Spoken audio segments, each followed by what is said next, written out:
this case you're mentioning is that with online sales, with basically chat, they make 30K a month. Yes, that's amazing. That's crazy. That's crazy thing. Hello, everyone. Hi.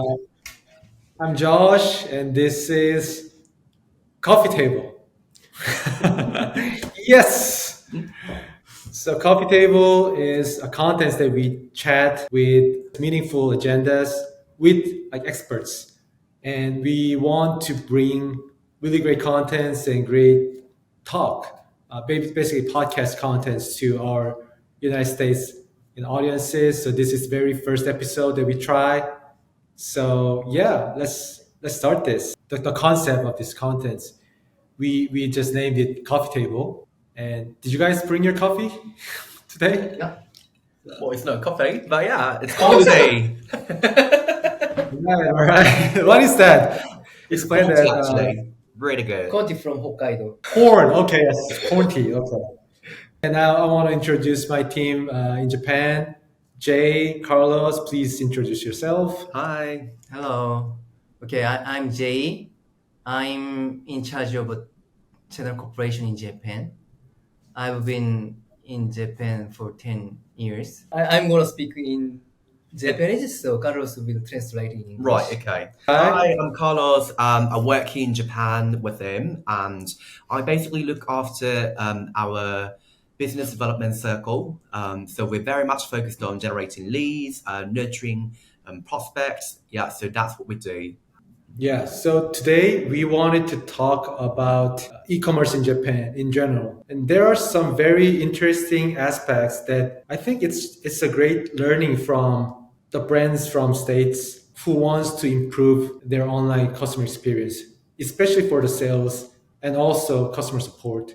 If your, average customer value is pretty high, and if you are interested in, offline, online, omni-channel approach of sales and customer support, this is the episode that you should look into. So let's start. Jay is basically our Japan CEO. He's been, how long did you live? Like 9 years? So for 10 years, yeah. 10 years? Okay. Starting from like 10 years ago, we started to work with Jay, and he started to live in Tokyo. He is married to a Japanese wife, and and also raising one daughter and one boy. So he's been a great. It's been a great journey for Jay to learn and live in Japan, and also learning a lot of cases. So we started from like nothing basically, and we launched like in both countries simultaneously. So Korea and Japan, we just did it all together. Now we're doing really great. We have a great presence, and a lot of amazing brands are making great things happen with Channel Talk. Can you briefly like introduce like what it has been for 10 years for you to make a growth in Tokyo? 実はもう日本に来て10年くらいになったんですけど、チャンネルトークを10年間やったわけではないんですね。It's been about 10 years since I moved out here, but it's not that I've been working here in the past 10 years. 5年くらいは違うビジネスをやってて、In the first 5 years, I was working on something different. その後5年くらいが今のチャンネルトークというビジネスに出したと思います。And after these 5 years, I started working at Channel Talk. So for me, it was a bit of a challenging working in Japan. It definitely had its ups and downs. Yeah. でもアメリカからも日本に関して持っているイメージあると思うんですけど、結構似てます。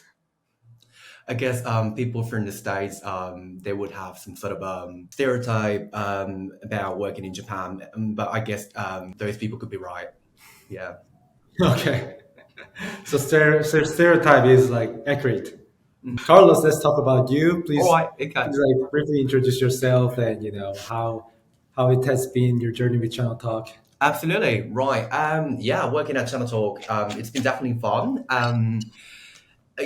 Previously I was selling SaaS things as well, SaaS products as well. So in a way, it's kind of similar. But Channel Talk is quite new, and at the same time, I think most people that work here are quite young as well, and definitely more passionate about what they do at work, which really encourages me a lot, to do better every single day. It's really different from the States and in Japan. You are born and grew up in UK, and Yeah, I you was did. actually born here, but yeah, went to school in the Oh, UK. I grew up okay. in the UK. Yeah. All right. And do you feel like Japan is like totally different country, or they share different culture? So basically, do you agree with Jay or do you disagree with him? I 100% agree. Yeah. Work culture in Japan. Work culture in Japan has definitely its ups and downs. People tend to be a little more thick-headed. There's so many things that you have to know before you start working in Japan. You have to follow the rules all the time. And the Japanese people really try to embrace the rules that they've established. So I think that's something that we always have to follow. Yeah. Oh, okay. And Jay, based on your experience, like working in Korean company and working with like Korean startups, and also having a business partnership, and also making customers in Japan, how do you see like different factors compared to like Korea and those companies, especially e-commerce from Japan? 日本の e-commerce の結構特徴的なのは、オフラインがベースの会社が多いんです。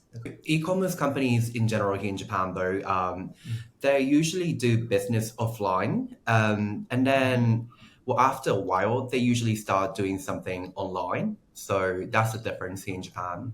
多分これは韓国が結構特殊な部分もあるかもしれないんですけど、韓国でオンラインビジネスする会社は、オンラインから始まって成長した会社がすごく多いんです。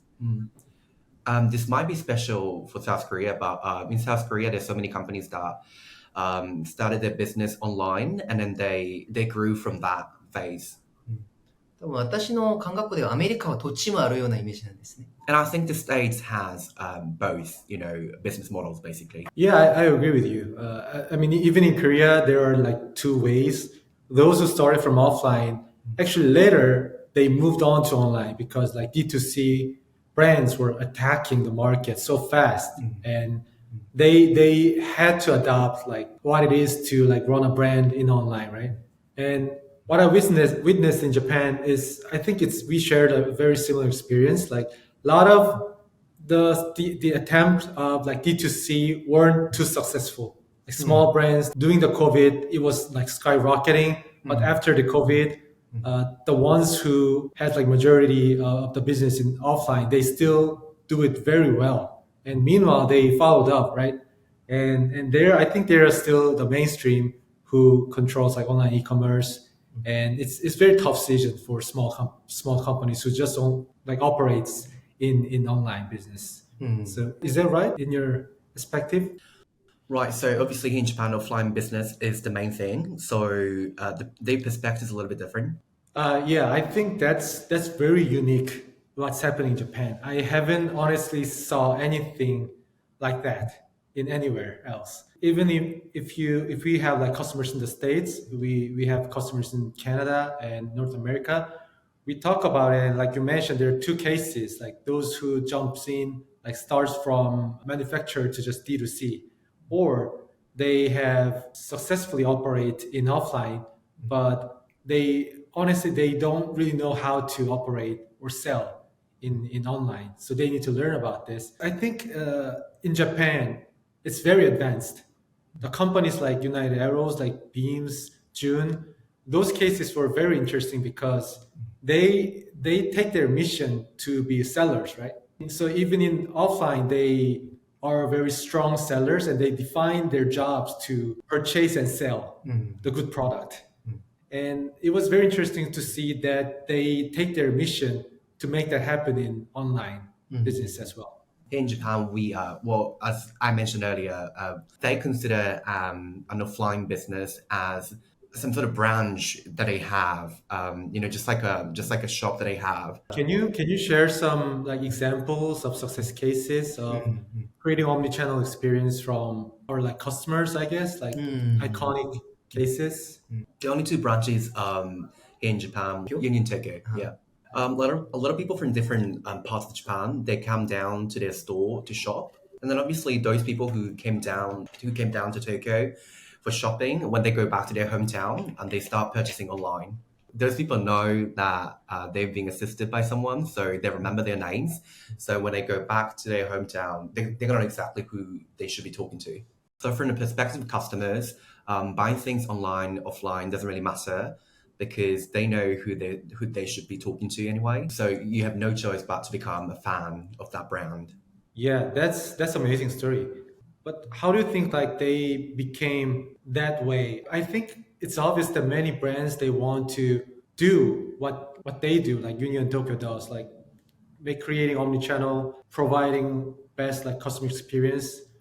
But I wonder like how did they started it? And they're using channel talk to distinguish like acknowledge their customers, right? It's actually really straightforward. When someone comes down to a store, you just let them know that we've got this tool called Channel Talk, so that you can communicate, with us online when they go back home or when they go back where they come from. When they're like registering in offline stores, they decide the one who's helping them out. They are, I guess, allocated like to be account manager for this customer or VIP customer. So here in Japan, we've got this culture that we just, give out our business cards, and you can actually register a QR code on a business card. So the next time they come back, they would know who they should be talking to, and they can identify the person they should be talking to. That's like I think that's amazing experience for customers because you would be still connected and you would feel personal. I don't think like every brands or every commerce could actually do this because they might be worried about like their spendings. They might be worried about like distractions for their employees. But how are they managing this in operations? Right. So when it comes to small businesses that don't have a lot of branches out there, it's relatively easy. But when it comes to big companies like Beams, they have a lot of branches, all across Japan. So in that case, they usually try to do the same thing online. So they want the customers experience the same thing. So rather than working as a CS, it's more like assisting your customers online, just like they're at the store. So it's sales, right? They do online sales team. They operate like not only customer support team, but separately they operate online sales team. Shop staff working in Japan, they're not only like shop staff, but also they're regarded as like the icons. So some people actually get influenced by them, and some of them influencers as well. So yeah, working at a shop has a different meaning in Japan. That's also very interesting thing. I mean, they act like they are actually influencers. They become friends when the customers shop in the store. How does it happen? Like they share Instagram like IDs accounts. They share their line ID, Oh, the so private line ID. that's a pretty common thing, I guess. Yes, yes, yes. Isn't that too personal though? So when you change a job, when you get into another company, you just bring all your customers to that company that you move into. So they're like self-employed. They're you can't own them. They're like salespeople who has a lot of accounts. Mm. And when they move, they also have the contact list and try to bring it to other As like companies. Or, B2B sales guys. exactly, sales guys. So they're sales guys, I guess. Yeah, yeah. Offline salespeople, and I don't know. Is this sad word? Like when they retire, when they become like 40s, and they start to like not work in front inside the store, but they start to work in the backside with online chat and calls, but and they still do a kick-ass job, a really great job done, so they can convert and make numbers, I guess. The average revenue one person usually makes in retail, 2 million. So yeah. 2 million yen, Mm-hmm. and that's like how much is it in US dollars? 20,000. Yeah. Alright, 20,000. 20K. Uh-huh. 20K. Wow. Yeah. So there's some people who work online and then they make a lot more money. So some people can just make 3 million yen online. Yeah, so usually they expect you to, make a sales 20K in offline, but the case you're mentioning is that there are cases that with online sales, with basically chat, Yeah. they make 30K a month. Yes. So they take more incentives compared Yes. to the salespeople in offline. Yes. That's crazy. That's crazy thing. You told me about this story before, but I never seen any cases like this outside of Japan. Yeah, I think that's an amazing story, and I wish I maybe this story and these cases could be more scaled out later on to the states, to the world later on, because everyone wants to make more sales in online, right? All they ever do is usually like advertising, running more ads, and you leveraging more channel, I guess, like going into apps, and try to make a sales effort basically within the partnerships. But if you can definitely raise the number of sales within your inside traffic from your own website, that's a great lever and growth strategy, right? Yeah, Japanese brands, they have something that American brands usually don't. So when it comes to American brands, they usually just grow or they just disappear. So there's some cases here in Japan where even though the business is not even that big, they just have a lot of customers. So they have like regulars that stay with them for 20, 30 years. So they can still run their business. So they don't pay a lot of attention to their branding per se, but there are a lot of companies that just go viral after a while. Some regular customers, they purchase something when they're like 20, and then they've now turned 40, and then they start purchasing their brand again. So they're like completely out of trends. I guess they just do what they do for 20, 30 years. Sounds like Japan. Very unique, yeah. Yeah. Inheriting everything like 100 years brands. Can you tell me some examples? Who are they and what they do? There's this brand called Hysteric Grammar. Well, they were quite popular back in the day as well, but they're now like even more popular.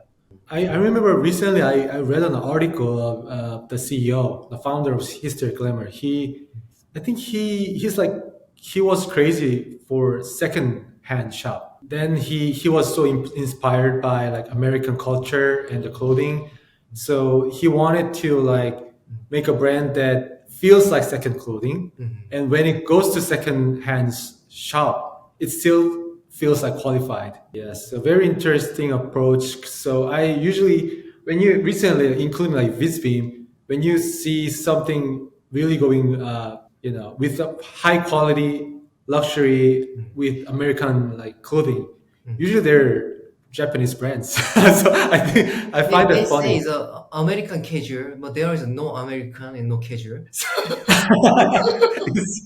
It's like a fantasy of Japanese Yeah. for Americans, right? And why do you think it's happening? I mean, we started by how it's so different to live in Japan and the culture of like working and everything, right? And we're talking about how unique that actually came to uh, maybe the only country that have only channel like sales cycle, right? And they feel it as a normal way to operate an online business. And why do you think that happened? And where would it go? I mean, do you think it will only stay in Japan, or do you think with this example it could be spread out to Korea, the States, Europe? I personally think there's a religious aspect to it. Religious aspect. So working in Japan doesn't simply mean earning money. So you don't just work to earn money. Also, when I interview people that come to my company, I always ask questions like, "What's your dream? So what do you want to do in the company?" And then a lot of 80 to 90% of percent of the people, I want to help other people. I want to dedicate myself to helping other people out there. So I guess the kind of mindset that they have is that they want to contribute to the society when it comes to working. So in order to grow faster here in Japan, we don't just make a lot of products and just ship out. Because if you did this, then there will be some customers that would complain about the quality of the clothing. But here in Japan, just like embracing your customers, engaging with them is the most important thing. Maybe like Europe style. They are obsessed with their like arts, their like, notions. So they want to just keep their quality of their work. When you like talk to artisans in Italia, and they feel like it's not about money, it's about the work, and they just do what they do, and they just maximize the quality of what they do as an artisan because it's the meaning of their life, right? So I guess it's more similar to Europe's culture, but you just do what you do and you become good at it. So sometimes we talk about this very unique culture of omotenashi in Japan. I feel like Japan has strong pride. Like they have this culture, which is like exceeding expectation for qualified service to customers. All the other world when they visit Japan, Kyoto, Tokyo, it's the whole service is like mind blowing. Like it's so many tiny details. What was really surprising was for me, it was like when there's the day is rainy, they put like this plastic bag upon your paper bag, so make sure you don't get wet. I thought it was crazy, and also I thought it was so beautiful in some ways. So we've been talking about like Japan's culture. We've been talking about our presence and the cases that we have built up within this unique culture. Do you want to share some great cases that might be a case study for the States? Like imagine if you're running a D2C or you're a fashion brand who's doing a startup in business in New York. What would you say like this case should be really great to like try on? Right. So there are a lot of select shops in Japan that the US can definitely benefit from learning examples from them. So their main business is that they purchase products and then they sell the products to the customers. These days, well, it's safe to say that there's nothing that we cannot really buy. So personally, I don't think there's a lot of reasons why we should buy from select shops. Sometimes it's even cheaper, Yeah, and they might have more products in their online website, right? But I think it's great that these select shops are doing great in Japan. So from my perspective, their principle is actually the sales. It's the same as doing sales. So they don't even try to sell things at a lower price or anything. They just sell something that they they get from somewhere else at the same price. So in order for them to win in the business, well, they need to provide the better quality of customer service. Because select shops tend to have a lot more human interactions compared to brands out there. Because when someone is in store, obviously you don't wait for them to reach out to you, but you would rather talk to them from your side. So what we're trying to do is that we want them to do the same thing online through Channel Talk. And then when you receive a lot of inquiries, you obviously want to, decrease in the amount of inquiries that you receive. And so select shops in Japan, there's like this pop-up that says, okay, we're going to answer your questions. We're going to assist you in 10 minutes. Sorry, 3 minutes? Sorry, 3 minutes. If the products are really expensive, I understand, but it's not like the products that they're selling, expensive. It's usually like 10,000 yen to 20,000 yen. Because the revenue itself is not that important when it comes to select shops in Japan. So what they value is the customers. So 10,000 yen is definitely not expensive. It's not pricey. It's not a good amount of money. But they embrace regulars who will come back to you. What you can learn from this is that Japanese select shops out there, they really know how to maintain their customers and regulars. Yeah, so as I understand in general culture of artisan in Japan, even like select shop boutique stores, they do define their job as certain like artisan level. Their job is to sell in a great quality qualified level, and that's how you maintain your keeping your customers, and you just don't cope with like just cheaply selling the product, but maintaining the price, maintaining the service, maintaining the customers in the end. And that could actually be definitely profitable as they purchase later on, rather than spending more money to acquire new customers. When you use that not the same amount but fair enough amount of effort to keep the customers, definitely pays back. And they strongly have great idea of just keeping their customers satisfied based on exceptional services. Is that right? Yeah, yeah. All right. Interesting. Thank you. Thank you for sharing that. I think it takes a lot of courage to start something like this, Mhm. but still, I strongly believe if you are operating a great brand and if you think you want to stand out among your competitors and try to build up your own team, if you feel like your brand or your business has a strong DNA of engaging with customers, especially raising more fans, persuading them, and making a sales effort online and offline. I think these are really great cases. While you're mentioning all of this, customer support and sales, it's actually like simultaneously on progress. Obviously, businesses out there they separate the customer success from sales, but then from the perspective of customers, they these two are the same basically here in Japan. Yeah, in customer space, customer aspect, yeah, they're all the same. All right, thank you so much for your time today, both of you. Thank you. And any words for the closing comment? It's a good time. No. Good time. I fully enjoy this time. Yeah, we're definitely enjoying having this conversation. Talking you guys through what we do here in Japan as well, but also all the business aspects that are different to the US or to South Korea. Yeah. Great, great. Thank you so much for your time, and I hope it could add a lot of value to every brands who watch this. So, yeah, thank you for your time today, and good night. Bye, guys. Bye. Bye. 안녕.